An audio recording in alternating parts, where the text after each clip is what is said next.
Oh, that was you. Good. Phones on silent? Cool. Why have you brought this suit, Mohammed? I brought this suit to redress the ill that these people have done to me. What ill have they done to you? Well, they are claiming that I am a fraud. I am trying to take over the world and for world domination, that I am trying to bring Sharia law. There is no thing in Islam called Sharia law, by the way. There is no such book.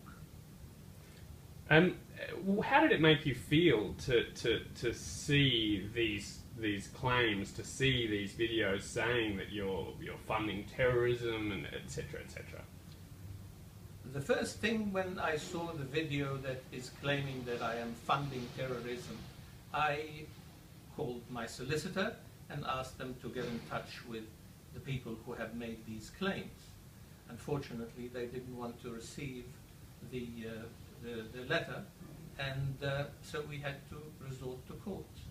It was really their fault. This could have been finished amicably with an apology and finished. But now it's going to cost them the earth. What effect do you think this campaign, not just their comments, but the anti-halal campaign has had on you personally, but also on your business, your clients? Well, it has affected my clients more than me because I know how to shut myself from all these things. But it has affected me personally in the community, that people are starting to think, in the Muslim community that is, that I am a crook, like these people are saying. And that is bad. And the second thing, of course, is that the clients are getting hit by these bullies by the thousands, and that is not very nice. Then they are claiming that I am not following the Australian way. I didn't think bullying is the Australian way. Recently, or in the last couple of months, a couple of Australian politicians have spoken publicly about, almost in support of this movement. George Christensen and Jackie Lambie have both spoken about the need to investigate halal certification for links to terrorism. What do you think about their support of such a measure? Well, these politicians, I'm afraid, in the words of Churchill, they are keeping their ears to the ground, and it is a most undignified position. The Lambie would be one of the most ignorant people under the sun, and I have seen her interview on the ABC, I think, or one of the news magazines on the TV, and she was made a fool of. She couldn't even answer what Sharia law is. So I don't know what she wants. She's just on the bandwagon, and she's not going to get anywhere. Is there any truth to the claims that the anti-halal movement makes? I mean, is there any truth that halal certification funds terrorism? There is absolutely no truth that halal certification funds terrorism.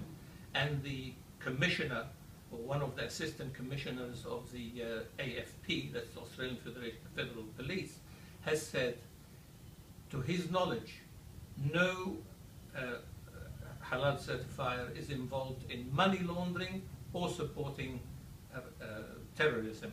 So what, are we supposed to listen to Mufti Pickering or Sheikh Kirali in saying these things without any proof whatsoever? Or should we listen to the AFP? There has been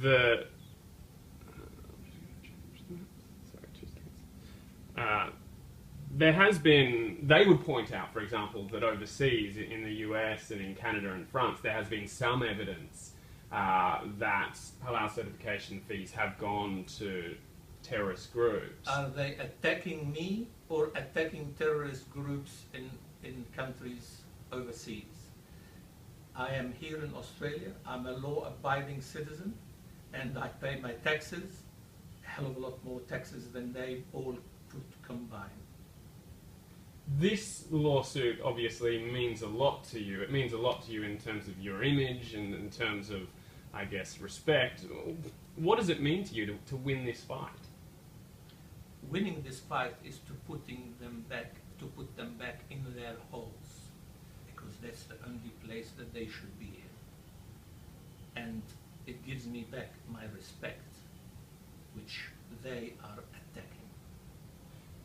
What do you think drives this movement? What drives the anti-halal campaign?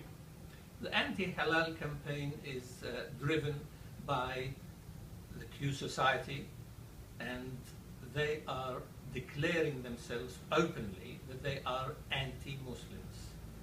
So it is really about anti-Islam. Any Muslim putting his head above water, they are trying to shoot down. They don't want Muslims to grow and prosper. But I'm telling you, I will grow and I will prosper and prosper more than I'm prospering now. And they will be losers. Is it... So it's racism then? It's absolutely racism, and no doubt about it. And it is anti-Islam. I mean, racism is against races, but I see that lately Google actually accepts racism as anti-religious as well. So there is another word I can use instead of racism, and that is bigotry. They are bigots, all of them. Australia obviously has a very checkered past, shall we say, when it comes to racism or bigotry.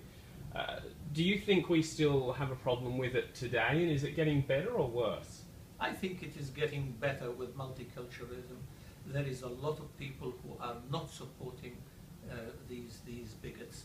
The bigots, I assess them as about 15,000 people all over the country, and one of them is the ADL, Australian Defence League, Mr. Ralph, who was actually declared in the court. I mean, the judge declared him as a buffhead. So I can say the whole lot of them are just buffheads. And for those who don't know, I mean, how would you explain what halal is? Halal is, for Muslims, is a way of life. Is we have to live in an honest way. It really means allowed. What is allowed is honesty, is doing the right thing, earning your money from a halal source, meaning an acceptable source. So that's what halal means. Of course, when it comes to food, we have certain foods that we are not allowed to eat. So halal certification really makes it easy for the Muslim public to know what to eat and what not to eat. It is ridiculous to say, oh, read the label, because let's say you buy biscuits. You don't know what fat it was smeared on the trays when the biscuits was put on. But the label only tells you that it is flour, egg and water and sugar. It doesn't tell you about the fat that has been smeared on the tray. This is where you need somebody to actually research that and make sure that the public is getting what they want to buy. How big is the halal certification industry, both here in Australia and also overseas? Well, overseas it is about $2 trillion and a bit dollars US. Here in Australia we export 1/3 of all the food export is halal certified. I would say it's between 10 and 12 billion Australian dollars. I mean, that's a sizable chunk of our exports. Well, that is actually allowing about $450 for every man, woman and child, including the bigots. How does halal certification work? So a company, explain briefly, let's say I'm a company, I sell yogurt or something. What do I need to do to get halal certified? Companies that require halal certification have to apply here, and we send them an application form. They have to fill it. They give information about the company, where it is and who is the person we will be talking to, and they have to give information about the products that they want halal certified. They may have 100 products but only want to certify 3. So they give us this information, and we do a desk audit, and that will make a decision, based on that we will make a decision whether these products can be acceptable or not, and if they are acceptable, we send them an agreement, and then they have to accept the agreement, and the agreement really is a two-way thing. You have to do this, we have to do that, and if both sides are in agreement, then halal certification proceeds. But I can show you here a lot of companies that never arrived to fruition. They never received halal certification. So, it is something that is very serious. That pretty much brings me to the end of what I wanted to ask, but was there anything that you wanted to say on this topic that I hadn't prompted for? Well, thank you very much indeed for the interview. I really enjoyed it, and I would like to, be on Friday in court to stick it to these people. Is this fight then is obviously about your honour, it's about defamation, but it's about more than that, isn't it? Well, it's about my honor, first of all, that I must have my honor back, and it is really to stick it to the bigots, because there is no place for bigots in Australia. This is a multicultural place, and it is for everyone, for every religion. One of the things that they are fighting for is freedom of the religion. They fight for their freedom of the religion, but not my freedom of the religion. Well, I have the same rights, being an Australian citizen who brings in billions of dollars to this country, more than they actually bring.